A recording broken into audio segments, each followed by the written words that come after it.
Hello, this is Talamir and welcome to another repair video. In this video, we're looking at this right here.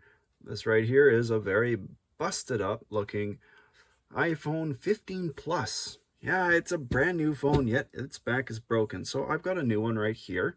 Now this would be both easier and harder, I'd say, than doing the back glass, just replacing the back glass on an iPhone, let's say like the 13 or I think the 14 Pro just has a back glass as well.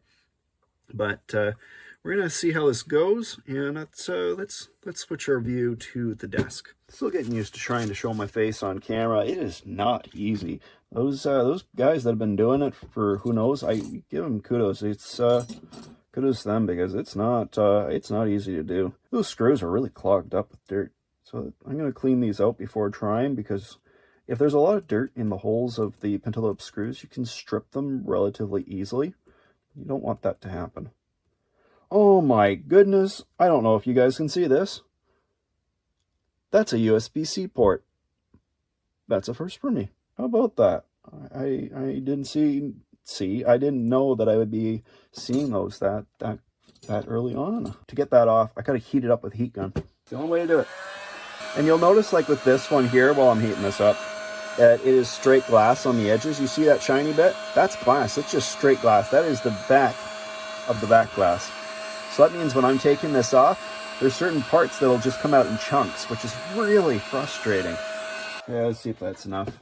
I just noticed that they've left all the nice stuff behind with, I'm not sure if this suction cup's going to work. I'm just trying it to see. It's not working at all.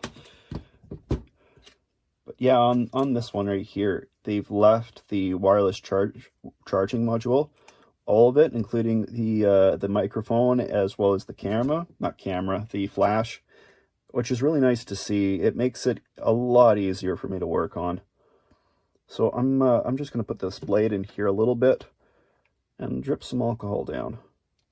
See how it goes. It's cooling down rapidly, so I don't know how successful I'm going to be. We're in the situation with these back covers that are very similar to the Samsung phones. Same situation, where it's very thin, very breakable, nowhere near as easy to get into as taking the screen off of an iPhone. Okay, that should be warm enough. Put in some more alcohol just to loosen it up faster.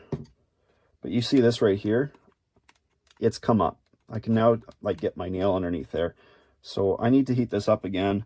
And the only way I'm going to get to that next bit is I'm going to have to use a razor, a chisel head razor blade, what I've been using this whole time, is to get into the next bit. I got to be super careful here though, because I don't have the luxury of the charge port being in the way of cables and stuff. Yeah, there we go.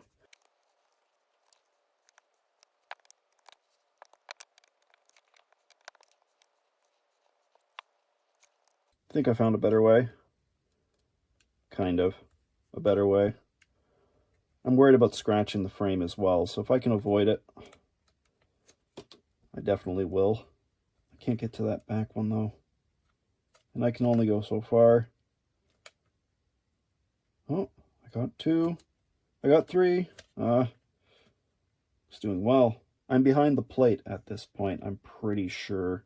Those parts all across there are all busted. I'm having some difficulties getting around that. I might have to go back to the blade strictly because of how busted up those are. Oh, it just worked its way around. All right. Better than nothing. I can get that glass up later on.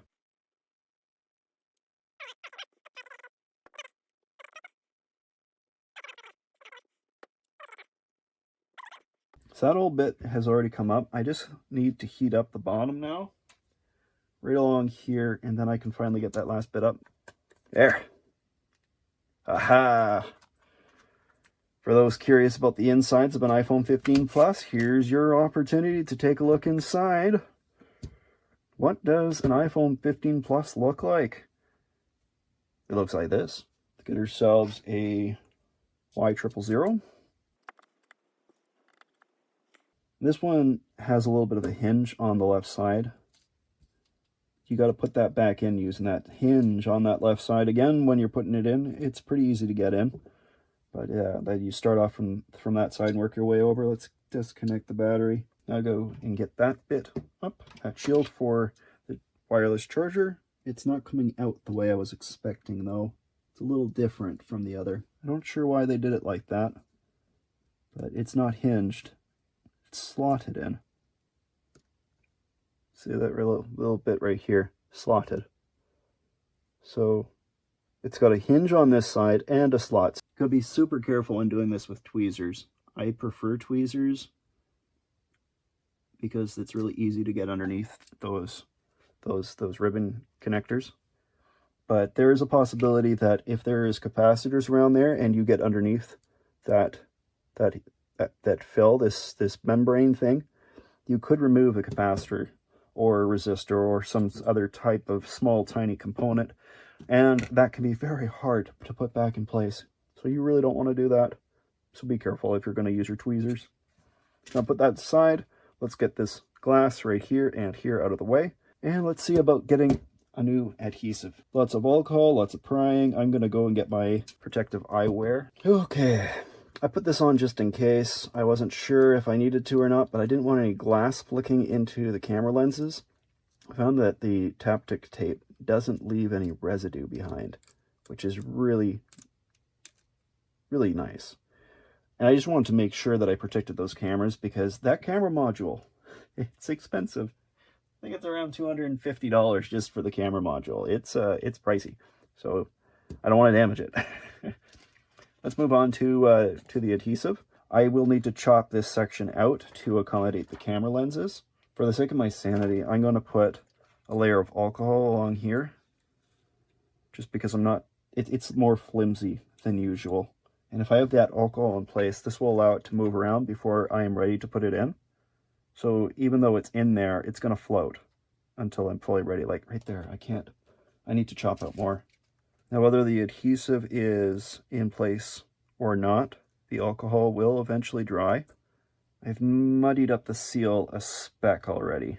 I'm going to have to finagle it into position using the tweezers, but that does fit perfectly. Okay, let's run this over with the plastic spudger. Just run over it again with my spudger. Sure it's all very properly connected, because otherwise it'll be very hard to peel away that last layer. Now this is going to be really hard because of that alcohol I put in there. I don't usually do that, but this one was so fiddly I needed the extra room for error. But there's a way to get around this. It's just keep the tweezers in place and you pull as you move back at the same time, and it should prevent the adhesive from pulling away from the phone too much. The alcohol underneath is already dried, so what we've got is what we've got now. It's stuck down very well. I'm going to reconnect the battery. Now I want to do a really quick test. I doubt that there's any problems with this, but I want to test out to make sure that the wireless charger is working. There. And there. It's charging. Good. That's all I wanted to see. Let's put the rest of those plates back in. Now this one is for the battery. I may as well put this one in first. It's the simpler of the two. Just hook it onto the little sheet, the little hinge right there. Then it requires 2 screws. Okay, now this is going to be the tough one. To get this to work, it's this way. I need to slot it in first. Now I'm going to pull forward and then back in again. There. Really, I think all they're using the screw for is to keep it in place, because that method that they've used there is holding it perfectly in place. This does have a whole bunch of little clips all around it, just like the screen. Just give it a good rub down. Get those screws, those Penelope screws back in. I feel like they're longer than the previous versions. I want to give the outside of this phone a little bit of a wipe down as well. I'm noticing that the frame is a bit dirty. There we have it, guys. From this nasty, broken up, cracked glass to this. Wasn't the hardest repair I've ever done. There was previous ones that I've done that was much more fiddly. but it's looking very pristine, and I gave the screen a very nice clean as well. So that's all there is to this video, guys. If you liked the video, please do leave a like. And if you want to see more of my stuff, subscribe. We'll see you guys all in another video. Bye.